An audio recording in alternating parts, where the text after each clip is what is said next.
Hello friends, welcome to my channel stories by Garima Kushwaha. दोस्तों, जैसा कि आप जानते हैं, मैं हर रोज़ आपके लिए अलग अलग और रहस्यमयी कहानियाँ लेकर आती हूँ और कुछ इसी तरह की कहानी मैं आज भी आपके लिए लेकर आई हूँ। तो चलिए शुरू करते हैं हमारी आज की वीडियो। अगर तुम्हें इस वक्त इतनी ज़रूरत है तो फिर सुनो। एक ऐसी साधना, एक ऐसी विद्या है जिसके बारे में बहुत कम लोग जानते हैं और उससे भी कम लोग उस साधना को सिद्ध कर पाते हैं। उसके बारे में मेरे गुरुजी ने मुझे बताया था, पर लाख कोशिश करने के बाद भी मैं उस साधना को करने की हिम्मत ही नहीं कर पाया। उसे शुरू करने के बाद ख़त्म करना बहुत मुश्किल है और एक बार वो साधना शुरू कर दी तो फिर उसे बीच में छोड़ा नहीं जा सकता। कैसी साधना? ये कर्ण पिशाचिनी की साधना है। कर्ण पिशाचिनी।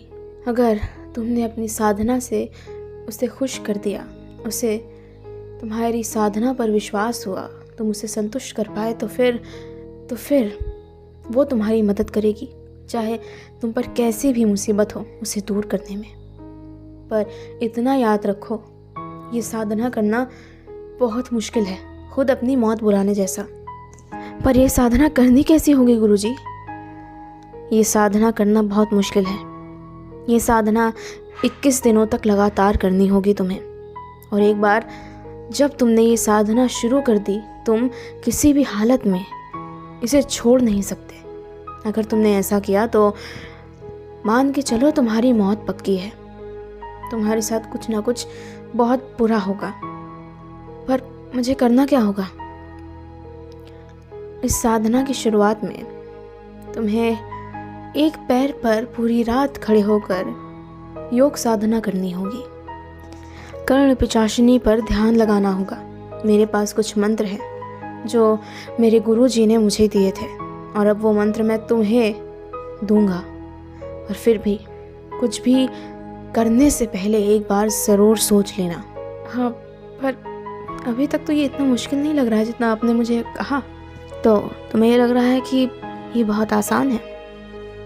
और भी कई चीज़ें हैं।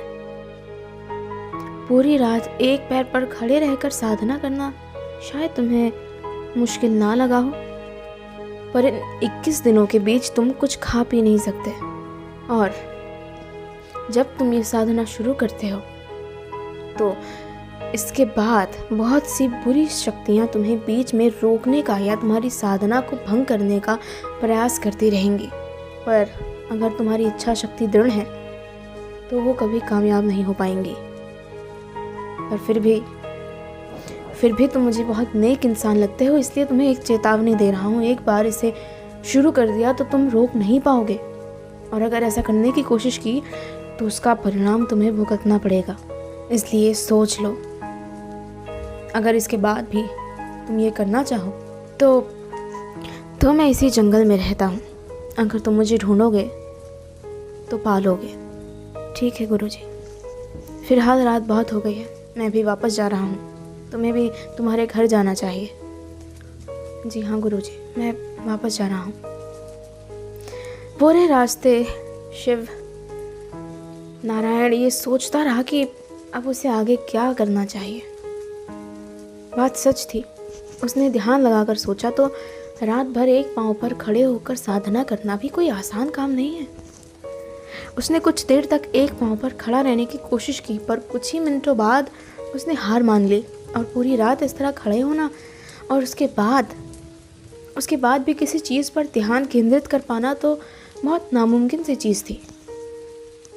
और इन 21 दिनों में कुछ खा पी नहीं सकते और अपनी साधना के बारे में किसी को बता भी नहीं सकते। ये वाकई काफ़ी मुश्किल था। और ये सोचते सोचते शिव नारायण वापस इसी सैनिटोरियम की तरफ आ गया। यही सैनिटोरियम जिसके बारे में आप बात कर रहे थे। उसकी पत्नी वहीं रह रही थी। जब वो वहाँ पहुँचा तब एक पड़ोस की औरत को उसके कमरे से बाहर निकलते हुए पाया और उसे रोककर शिव नारायण ने उससे पूछने की कोशिश की, इतनी रात के वक्त आप यहाँ? हाँ, मैंने तुम्हारी पत्नी के कराने की आवाज़ सुनी थी और इसलिए मैं देखने आ गई कि सब कुछ ठीक है। सब कुछ ठीक ही है ना? तुम्हारी पत्नी ज़मीन पर गिरी हुई थी, उन्हें चक्कर आ गया था, उनकी तबीयत बहुत ख़राब लग रही है। सुबह के वक्त डॉक्टर से बात कर ली। हाँ, ठीक है। शिव नारायण को झटका सा लगा। वो वापस अपने कमरे में गए और उनकी पत्नी को सोते हुए देखा। उसका माथा बुखार से तप रहा था। उन्होंने उसे कुछ दवाइयाँ दी और वहीं पास पड़ी हुई एक कुर्सी पर बैठ गए। उन्हें अब पूरी रात नींद नहीं आई। सुबह होते ही उन्होंने सबसे पहले डॉक्टर को बुलाया और उससे बात की। डॉक्टर ने उन्हें कुछ जांचें बताई और जांचें करने के बाद वो वापस चला गया। उसने कहा, देखिए, वैसे तो इनकी तबीयत ठीक नहीं है, आप खुद ही जानते हैं, पर हालत कितनी ख़राब है ये जानने के लिए मुझे इनके खून की जांच करनी होगी और वो मैं अपने साथ लेकर जा रहा हूँ। लैब में परीक्षण होगा और इसके बाद मैं आपको बता दूंगा कि परेशानी कैसी है अब। जी डॉक्टर साहब। शाम के वक्त डॉक्टर साहब वापस आए, अपने साथ रिपोर्ट्स लेकर आए। उन्होंने शिव नारायण से बात करनी शुरू की। शिव, देखो, मैं तुम्हें दुखी नहीं करना चाहता, पर सच्चाई बतानी भी ज़रूरी है। और सच्चाई ये है कि तुम्हारी पत्नी की तबीयत बिल्कुल ठीक नहीं है। अब बहुत कम वक्त है उसके पास। क्या? कितना वक्त है उसके पास? ज़्यादा से ज़्यादा 1 महीना, और किस्मत ज़्यादा अच्छी हुई तो शायद कुछ दिन और, पर मेरे ख्याल में इससे ज़्यादा नहीं। ये सुनकर शिव नारायण का दिल अचानक से बैठ गया। उसे बहुत घबराहट होने लगी। उसकी पत्नी इस वक्त घर पर नहीं थी और वो टहलने के लिए बाहर गई हुई थी, ठीक वैसे ही जैसे अभी आप यहाँ बैठे हैं। वो भी इस नदी तक आती थी, पर उसके साथ आगे क्या होने वाला था ये सुनकर उसके पति यानी शिव नारायण का बुरा हाल हो रहा था। अब उसे समझ नहीं आ रहा था कि वो क्या करे और उसे किस तरह बचाए। वो हर हालत में अपनी पत्नी को बचाना चाहता था, क्योंकि उसे अपनी पत्नी से बहुत गहरा लगाव। वो अपनी पत्नी के वापस आने का इंतज़ार करने लगा। तकरीबन 15 मिनट बाद उसकी पत्नी वापस आ गई और उसे देखकर शिव नारायण ने कहा, तुम्हारी तबीयत अब कैसी लग रही है? अब पहले से बेहतर है। उसकी पत्नी अक्सर उससे इस तरह झूठ बोल दिया करती थी जब भी शिव नारायण उससे उसकी तबीयत के बारे में पूछता था, पर वो जानता था कि अंदर से वो कितना दुख झेल रही है। धीरे धीरे वक्त बीता। उसकी पत्नी गहरी नींद सो चुकी थी। रात के तकरीबन 1 बज रहे थे और उसी वक्त शिव नारायण उठा और नंगे पांव ही जंगलों की तरफ चला गया। उसी जगह जहां पिछली रात उसने उस साधु बाबा को देखा था, वो फिर वहीं गया, पर आज वो साधु बाबा वहाँ नहीं थे। वो धीरे धीरे घूम घूम कर उस जंगल में उन साधु बाबा को ढूंढने लगा और उन्हें आवाज़ देने लगा। ये रात का वक्त था, जंगल में अजीब अजीब आवाज़ें गूंज रही थी, पर फिर भी इन सब चीज़ों की परवाह ना करते हुए भी शिव नारायण दर दर भटकता रहा और आखिरकार काफ़ी देर तक उस जंगल में भटकने के बाद उसे एक झोपड़ी नजर आई जिसकी खिड़की पर एक छोटा सा दिया जल रहा था। शिव नारायण फौरन भागते हुए उस झोपड़ी की तरफ गया और दरवाज़ा खटखटाने के बाद कुछ ही देर में वो दरवाज़ा खुल गया। अंदर से वही जाना पहचाना चेहरा सामने आया जिसे कल रात शिव नारायण ने देखा था। साधु बाबा, मुझे आपकी मदद की बहुत ज़रूरत है। क्या हुआ? मेरी पत्नी की तबीयत ठीक नहीं है और मैं किसी भी कीमत पर उसे बचाना चाहता हूँ, और उसके लिए चाहे मुझे खुद की जान ही क्यों ना देनी पड़े। मैं तैयार हूँ। मुझे बताइए कि वो साधना कैसे करनी है। अब वही एक रास्ता नज़र आ रहा है और कोई मेरी मदद नहीं कर पा रहा है, ना उसकी। क्या अब तुमने ठीक से सोच लिया है? मैं बहुत अच्छे से सोच चुका हूँ और अब दोबारा सोचने की ज़रूरत नहीं है। मुझे बताइए क्या करना है और मैं वो कर दूँ। ठीक है, अगर तुम ये करना ही चाहते हो तो फिर सुनो, ये साधना एक बार शुरू करने के बाद तुम ख़त्म नहीं कर पाओगे, चाहे कुछ भी हो जाए। अगर तुम अपनी साधना में सफल हो जाओ तो याद रखना, इसके बाद तुम कभी भी किसी भी स्त्री की अवहेलना नहीं करोगे, उनका अपमान नहीं करोगे। अगर ऐसा किया तब भी तुम अपनी जान से हाथ धो बैठो। ठीक है, मुझे मंजूर है, अब बताइए मुझे क्या करना है। ठीक है, यहाँ आओ मेरे पास। साधु बाबा इसे एक दूसरे कमरे में ले गए जहाँ उनकी तंत्र मंत्र से जुड़ी हुई सभी चीज़ें रखी हुई थी। कुछ नरकंकाल, अस्थियाँ, भभूत और ऐसी ही तमाम चीज़ें। इसे देखकर शिव नारायण एक बार को हिचकिचा गया, पर फिर उसे अपनी पत्नी की याद आई और उसने अपना मन कड़ा कर लिया और उसने प्रण कर लिया कि अब वो ये साधना सिद्ध करके रहेगा। साधु बाबा ने उसे एक पुरानी छोटी सी पत्रिका लाकर दी। इसमें कुछ मंत्र लिखे हुए हैं।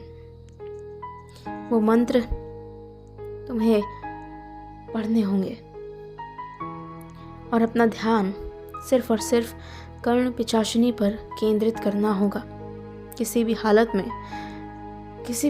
में तुम अपना ध्यान भटकने मत देना। 21 दिनों तक तुम कुछ खा नहीं सकते। हाँ, चाहो तो पानी पी सकते हो, पर हाँ, तुम किसी भी तरह के अनाज को हाथ नहीं लगा सकते। ठीक है। इसके बाद उन साधु बाबा ने शिव नारायण को सारी साधना की तकनीक बताई, जिसके बाद उसी रात से शिव नारायण ने वो साधना करनी शुरू कर दी। सुबह के 3 बजे थे और उसने प्रण कर लिया था कि अब आज के दिन से वो कुछ भी खाना पीना बंद कर देगा। उसने पूरे दिन कुछ भी खाया पिया नहीं। उसकी पत्नी के लाख पूछने पर भी वो उसे सच्चाई नहीं बताता, उसे झूठ बोल देता। आपने नाश्ता नहीं किया? हाँ, मैंने नाश्ता नहीं किया, मैं बाहर से खा कर आया हूँ। अच्छा। इसके बाद धीरे धीरे वक्त बीता और रात का समय आया। रात में उसकी पत्नी के सो जाने के बाद शिव नारायण उठा और चलते हुए उसी घने जंगल में जा पहुंचा। वहाँ साधु बाबा पहले से खड़े थे। उन्होंने उसकी साधना के लिए कुछ इंतज़ाम कर दिए थे। वो देखो, वो जगह मैंने तुम्हारी साधना के लिए खाली कर दी है। उस पेड़ के नीचे तुम आसानी से साधना कर सकते हो और मेरी कुटिया भी यहाँ से पास ही में है। अगर कभी भी कोई चीज़ अजीब लगे या डर महसूस हो तो तुम मुझे बुला सकते हो। जो मुझसे बन पड़ेगा मैं वो करूँगा। तुम्हारा जैसा साहसी इंसान मैंने आज तक नहीं देखा। ठीक है, ये साधना तुम्हें अकेले ही करनी होगी। मैं तुम्हारे साथ नहीं रह सकता। तुम्हें जो कुछ भी करना था मैं तुम्हें समझा चुका हूँ। जी हाँ, मैं ये खुद ही करूँगा। आपको चिंता करने की ज़रूरत नहीं है। इसके बाद वो साधु वापस अपनी कुटिया में चले गए और शिव नारायण साधना में लीन हो गया। कुछ मंत्रों को पढ़ने के बाद उसने एक पैर पर खड़े होकर साधना करनी शुरू की, पर कुछ ही देर बाद उसके पैरों में ज़बरदस्त दर्द होना शुरू हो गया। पर साधु बाबा ने कहा था, एक बार ये साधना शुरू हो जाए तो तुम अपना पैर ज़मीन पर नहीं रख सकते जब तक सुबह की पहली किरण ज़मीन को नहीं छूती। शिव नारायण ने हिम्मत की। वो उसी तरह खड़ा रहा। उसकी आंखों से आंसू बहने लगे दर्द की वजह से। वो कोशिश करने पर भी एक जगह ध्यान नहीं टिका पा रहा था। बार बार उसका ध्यान उसके पैरों पर जा रहा था। वो मंत्र लगातार जपता जा रहा था। जैसे तैसे करके किसी तरह सुबह हुई और सुबह होने के बाद साधु बाबा खुद आए शिव नारायण को जगाने, उसे बताने, शिव नारायण सुबह हो चुकी है। सूरज की किरणें आसमान को छू रही हैं। अब तुम अपनी पहले जैसी अवस्था में वापस आ सकते हो। अपना पैर ज़मीन पर रख सकते हो। शिव नारायण ने अपनी आंखें खोली और अपना पैर ज़मीन पर रखा, पर जैसे ही उसने चलने की कोशिश की वो गिर पड़ा। उसका दूसरा पाँव सुन्न हो चुका था और जब वो उठा फिर भी वो लंगड़ा कर चलता रहा और उस पूरे दिन उसके पाँव में बहुत भयानक दर्द रहा। पर फिर भी जैसे ही वो अपने घर जाकर अपनी पत्नी को देखता उसे अपनी हर तकलीफ़ भूल जाती। उसने किसी तरह वो एक दिन निकाल लिया था और अगली रात भी वो फिर से साधना करने के लिए तैयार था। इसी तरह शिव नारायण जैसे तैसे करके तीसरी रात तक पहुंचा और तीसरी रात अचानक ही मौसम खराब होने लगा। शिव नारायण अब धीरे धीरे चीज़ों को सरल बनाने की कोशिश कर रहा था। 2 दिन तक अपने एक पैर पर खड़े रहने के बाद अब वो धीरे धीरे इस चीज़ का अभ्यस्त होने लग गया था। आज उसे पहले दिन के मुकाबले थोड़ा कम दर्द हुआ। वो मंत्र बोलते हुए बार बार कर्ण पिशाचिनी पर अपना ध्यान केंद्रित कर रहा था। पर रात के वक्त ही अचानक जोर से बिजलियां कड़कने लगी और काले बादलों से आसमान ढक गया। कुछ ही देर में चांद छुप गया और घना अंधेरा हो गया। तेज हवाएं चलने लगी, धूल भरी आंधी आने लगी, पर शिव नारायण ने फिर भी अपना ध्यान भंग नहीं होने दिया। वो अपनी आंख बंद किए रहा और ध्यान से उस मंत्र को पढ़ता रहा। कुछ ही देर बाद मूसलाधार बारिश शुरू हो गई, पर फिर भी शिव नारायण ने साधु बाबा की बात को अपने ध्यान में रखा और उसने अपनी साधना भंग नहीं होने दी। इसी तरह वो रात कटी। शिव नारायण वापस अपने घर गया और घर जाने के बाद ही उसे ज़बरदस्त बुखार ने आ घेरा। उसे इस तरह बीमार देखकर उसकी पत्नी बहुत घबरा गई। मैंने कहा था ना आपको मेरे साथ मत आइए। मैंने कहा था ये बहुत भयानक रोग है, अगर आपको भी तो फिर हम क्या करेंगे। देखिए ना आपने आपकी तबीयत का क्या कर लिया है, कैसे होते जा रहे हैं आप। मैं ठीक हूँ, मामूली सा बुखार है और ठीक हो जाएगा। कुछ देर बाद डॉक्टर तुम्हें देखने के लिए आते ही होंगे, वो मेरे लिए भी कोई औषधि बता देंगे। पता नहीं आप आपकी जिद से हार क्यों नहीं मानते। शिव नारायण कुछ देर तक आराम करता रहा। उसके बाद वो उठा और दवाई लेने के लिए बाजार चला गया। वापस आने के बाद उसने अपनी पत्नी को देखा। उसकी तबीयत और ख़राब हो गई थी। वो ज़मीन पर बेहोश पड़ी थी। शिव नारायण ने उसे उठाया और बिस्तर पर लिटाया। कुछ देर बाद डॉक्टर भी उसे देखने आ गए। जैसा कि मैंने आपसे कहा था, उसकी तबीयत ठीक नहीं है और गिरते जा रही है। अब तो लगता है कि शायद 1 महीने से भी कम। ऐसा मत कहिए डॉक्टर साहब, आखिर आपकी दवाएं कुछ कर भी रही हैं या नहीं। देखिए, हर चीज़ मेरे हाथ में तो नहीं है। मैं मेरी पूरी कोशिश कर रहा हूँ, पर आप जानते हैं तपेदिक कितना ख़तरनाक रोग है और एक बार इस रोग की अवस्था बिगड़ जाए तो उसे काबू में ला पाना बहुत मुश्किल होता है। अभी तक कोई सटीक इलाज नहीं है इसका। मेरे ख्याल में तो आपको भी आपके घर वापस चले जाना चाहिए। सुबह के वक्त आपको इतना तेज़ बुखार आया था। देखिए, आप मेरी फ़िक्र मत कीजिए, बस उसे किसी तरह ठीक कर दीजिए। I am trying my best, okay. कुछ देर बाद बातचीत करने के बाद डॉक्टर वापस चले गए और रात के वक्त एक बार फिर से शिव नारायण साधना में तल्लीन हो गया। इसी तरह करते करते 15 दिन बीतने लग गए। वो साधु भी शिव नारायण की इस जीवट को देखकर बहुत हैरान था। शिव नारायण, तुम सच में बहुत मेहनती हो। मैं सोच भी नहीं सकता था कि मैं कोई इंसान इतने दिनों तक ये कर सकता है। बस ये कहिए कि अभी मेरी मनोदशा ऐसी है कि मैं कुछ भी करने को तैयार हूँ। मेरी पत्नी ठीक हो जाए बस। कोई बात नहीं, तुमने इतने दिन ये सब कुछ कर लिया है, बस कुछ दिन और शिव नारायण। मुझे पूरी उम्मीद है कि तुम आगे भी ये कर पाओगे और भरोसा रखो, तुम्हारी पत्नी ज़रूर ठीक हो जाएगी और तुम दोनों खुशी खुशी अपने घर वापस जाओगे। उसके बाद धीरे धीरे 2 दिन और बीते। शिव नारायण ने पिछले 17 दिनों से कुछ भी नहीं खाया पिया था और उसका असर उसकी सेहत पर साफ साफ नज़र आने लगा था। जो भी परिचित उससे मिलता, उसे देखते ही उससे पूछ बैठता, अरे शिव नारायण, तुम्हारी सेहत को क्या हुआ? क्या ठीक से खाना नहीं खाते? नहीं, बस ऐसे ही। उसकी पत्नी भी उसे देखकर खासा परेशान रहने लगी थी।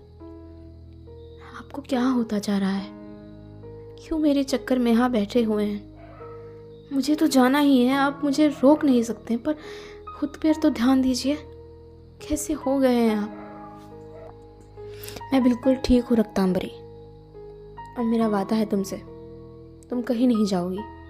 मैं तुम्हें रोक कर दिखाऊंगा यहाँ हमारे साथ। पता नहीं आप पर ये भूत कब उतरेगा।